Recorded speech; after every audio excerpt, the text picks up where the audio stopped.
Assalamualaikum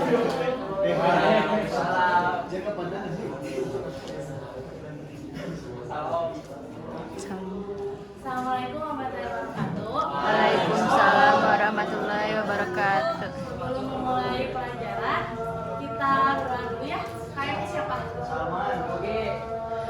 Ya, Salman. Sebelum pelajari Nah, tuh bae wis diungkul.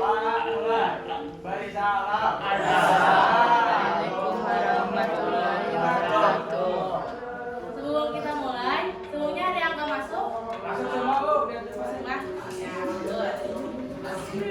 Sebelum kita lanjut ke materi hari ini, kita ulang materi minggu kemarin ya. Minggu kemarin kita membahas tentang ilmu pengetahuan teknologi atau IPTEK. Ada yang tahu apa itu IPTEK? Dinda? Ayo Dinda. Kamu kan lupa materinya.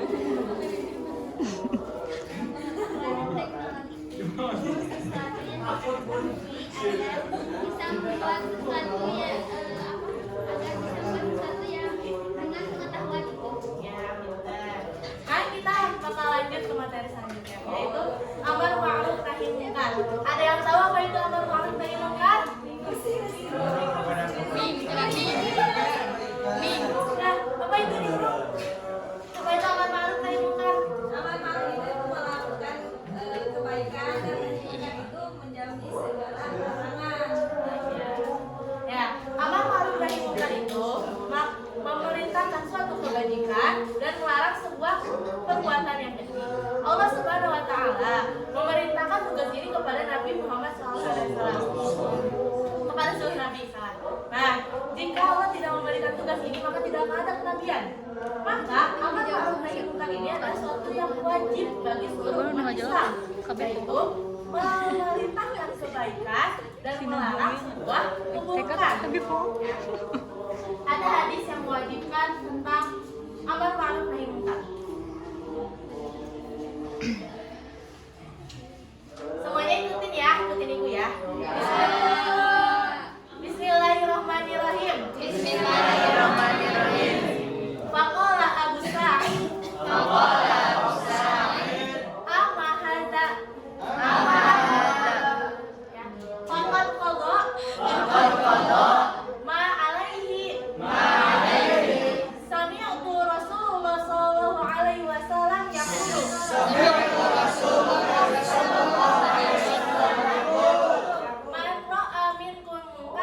Man ra'a minkum munkaran falyughayyirhu biyadihi. Fa in lam yastati' fa bilisanihi. Fa in lam yastati' fa biqalbihi. Wa dzalika ad'afu iman. Artinya gini.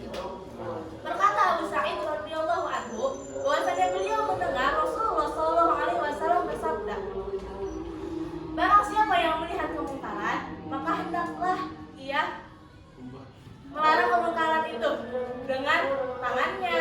Jika tidak mampu, maka dengan lisannya. Jika tidak mampu, maka dengan hatinya. Dan semuanya itu adalah selama-lamanya iman.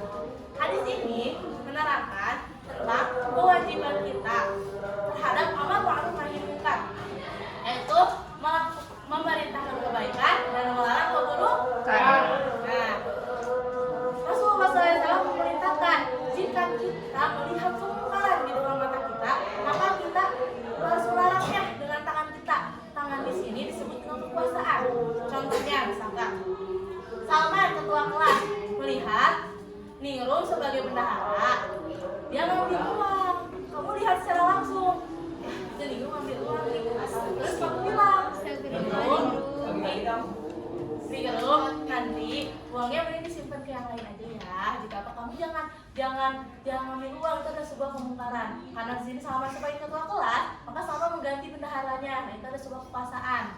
Nah, gitu. Terus kalau sesuai lisan, misalkan Dinda itu misalkan sedang gibah.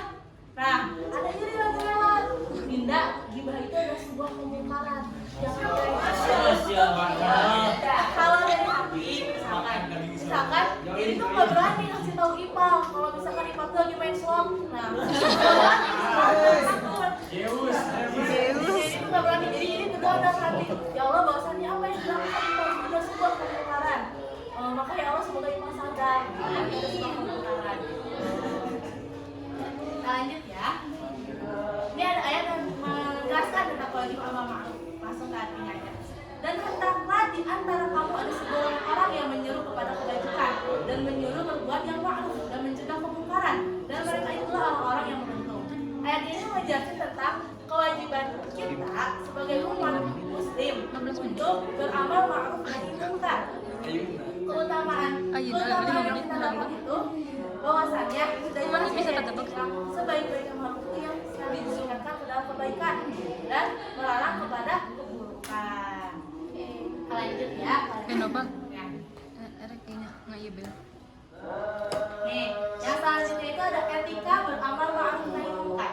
Yang pertama, orang yang melaksanakan amal ma'ruf nahi munkar itu hendaknya mengetahui hakikatnya amal ma'ruf nahi munkar. Hakikatnya di situ kayak gini, misalkan saya paham apa itu ma'ruf dan apa itu munkar, dan saya juga paham apa saja yang ma'ruf dan apa saja yang munkar. Tuh, ya. Yang kedua, hendaknya dia adalah seorang yang waro. Ada yang tahu waro itu apa? Ipal? Waro itu apa? Contohnya kayak gimana sih? Gimana sih? Menjaga diri. Ya, contohnya hendaknya orang yang memberitahu itu adalah orang yang waro. Dia senantiasa menjaga diri, dia takut maksiat, dia tahu bahwasanya Allah melihat kita. Etika yang ketiga, nih hendaknya orang yang beramal ma'ruf nahi munkar itu orang yang budi pekerti yang baik. Contohnya, yang ngasih tahu dengan lembut, pelan-pelan, dari hati ke hati. Gitu. Jadi gak marah-marah, gak bilang, lu sih, kamu melakukan kemungkaran, kamu dilaknat oleh Allah, kamu disiksa oleh Allah. Gak boleh gitu. Pelan-pelan kasih tahu, bahwasanya itu adalah sebuah kemungkaran, maka jangan seperti itu. Etika yang keempat, yaitu hendaknya ia mengenali kemungkaran yang ada dengan cara mengetahui. Contohnya gini, yang etika keempat itu, jangan kita mematai kemungkaran seseorang dengan sampai ngikutin dia.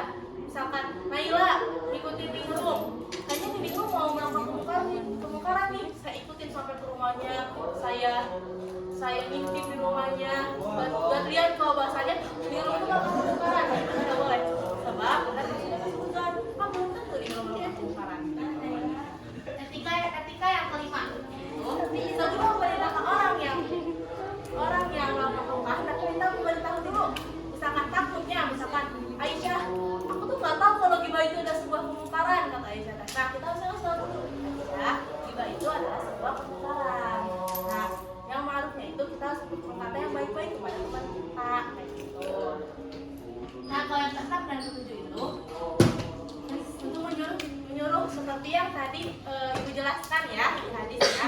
Jadi kalau kita nggak bisa nyuruh melalui kekuasaan kita, maka menyuruh kita dengan lisan kita, dengan hati kita. Untung aku udah ini Lanjut siapa ke yang insecure aku. selanjutnya, yaitu keutamaan dari amal ma'ruf nahi munkar. Keutamaannya ada 7. Yang pertama, gugurnya kewajiban. Seperti yang Ibu bilang tadi, bahwasannya amal ma'ruf nahi munkar itu adalah hal yang wajib. Jadi keutamaannya kita melakukan kewajiban kita. Yang kedua, suatu bentuk syukur sekaligus mendapatkan pahala sedekah. Yang ketiga, dihapusnya dosa. Yang keempat, turunnya rahmat dari Allah. Yang kelima, dikabulkannya doa. Yang keenam, mendapatkan kabar gembira. Dan yang ketujuh, termasuk orang-orang yang beruntung. Paham? Sampai sini paham? Paham. Itu lanjut yang terakhir ya. Dan tadi itu ada dampak-dampak dari meninggalkan amal ma'ruf nahi munkar.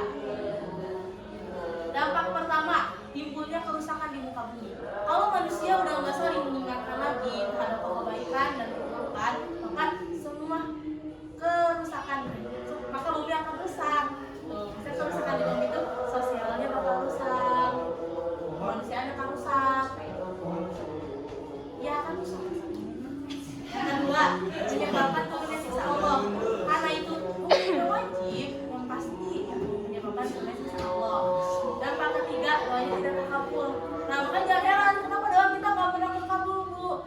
sebab mungkin kita melihat kemungkaran orang lagi pacaran kita diemin, orang lagi pacaran malah kita sok aja gitu kan, malah kita difotoin gitu kan, itu nggak boleh.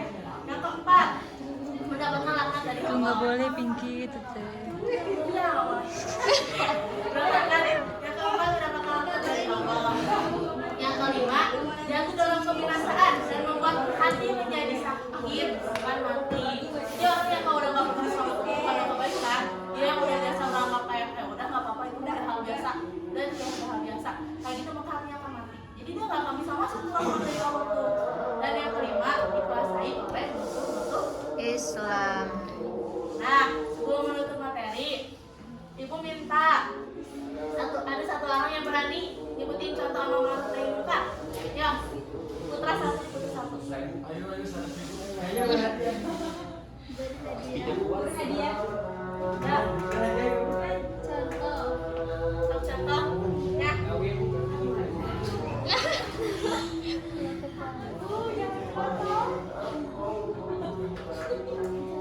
Ya, Naila apa Naila? Ya. Baru Pinky kamu udah ngomong. Ibu. Aku aja. Ya, Indah. Misalkan contohnya Lucy teh, aku teh nitipin HP ke Lucy. Terus dia juga Lucy tanpa sepengetahuan aku. Nah itu kan nggak boleh ya. Ya terus aku minta ganti rugi deh ke Lucy. Ya, udah. Asik Indah. Kalau ketuanya ada Pinky ibu. dong. Gaji banget. Ya, gimana itu? Contoh kasusnya misalkan teman mengejek, masuk gua mengejek saya, gua gendut, saya misalkan, nah, bisa atau depan agak hitam, misalnya. Nah kan itu mengejek bu, takutnya kita gak enak gitu. Terus ada misal yang mengingatkan, Nasrul jangan gitu, bagaimana kalau nanti di depan kita sakit hati gitu. Ya. Nah, ya, tepuk tangan dulu buat teman-teman kita. Sebelum ditutup, ibu mau ngasih tugas ya buat kalian. Ibu minta tiga orang bikin video, kan kayak contoh amal ma'ruf nahi munkar, atau mau jadi video tentang kejadiannya, mau tentang drama pendek, boleh ya. Dan videonya dibuatin ke ketua kelas ya, kapan ya kualitasnya ya. Bagiin fotonya. Nah, ya Bu, mungkin cukup sekian dari ibu. Maaf ya ada